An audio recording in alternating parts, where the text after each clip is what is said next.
Olá, caro aluno! Seja bem-vindo à videoaula do tema Apresentação de Dados Estatísticos. Ao final de seus estudos, esperamos que você conheça quais são as diferentes maneiras de apresentar os dados estatísticos. Vamos lá? A apresentação de dados estatísticos é uma ferramenta utilizada no resumo das informações contidas nesses dados e que ajuda a evidenciar seus aspectos mais importantes. Antes de escolher a forma mais adequada para a apresentação dos dados, você deve identificá-los em variáveis quantitativas, que podem ser contínuas ou discretas, ou variáveis qualitativas, que se dividem em ordinal e nominal. Por exemplo, a quantidade de livros em uma estante é uma variável quantitativa discreta, enquanto a medição dos níveis de colesterol em dado grupo de pessoas será uma variável contínua. Para distinguir dentre variáveis quantitativas discretas ou contínuas, basta fazer o exercício de pensar se faz mais sentido que a variável seja contada ou medida. Se contar for a melhor opção, ela será uma variável quantitativa discreta. Mas se você achar que ela deve ser medida, a variável será contínua.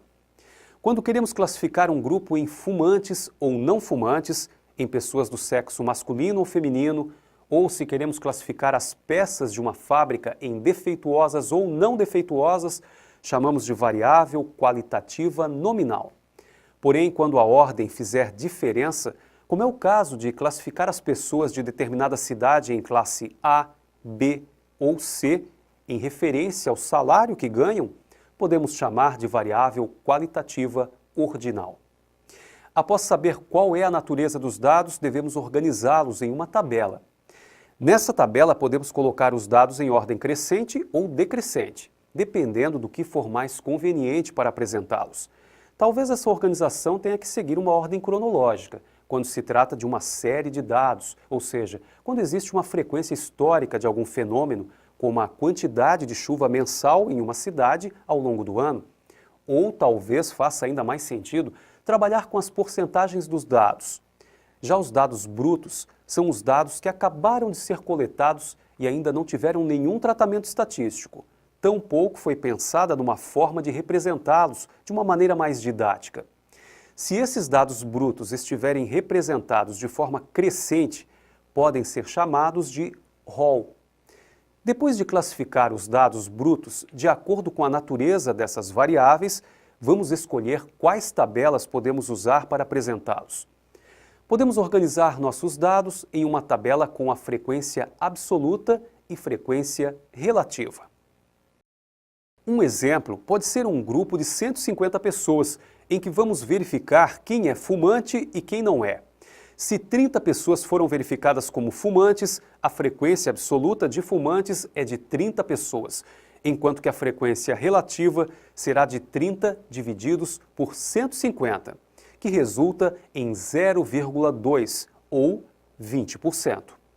Com a organização dos dados em uma tabela, podemos ter a dimensão de como representá-los em um gráfico. Gráficos estatísticos são ferramentas poderosas para a descrição de dados. Uma de suas vantagens é a capacidade de transmitir muitas informações ao leitor em apenas uma figura. Se bem construído, o leitor entenderá as principais características dos dados com bastante rapidez. Com o auxílio dos gráficos de linhas, o pesquisador pode perceber os períodos de crescimento e decrescimento da série de dados ao longo do tempo, fato que pode ser importante para a sua pesquisa.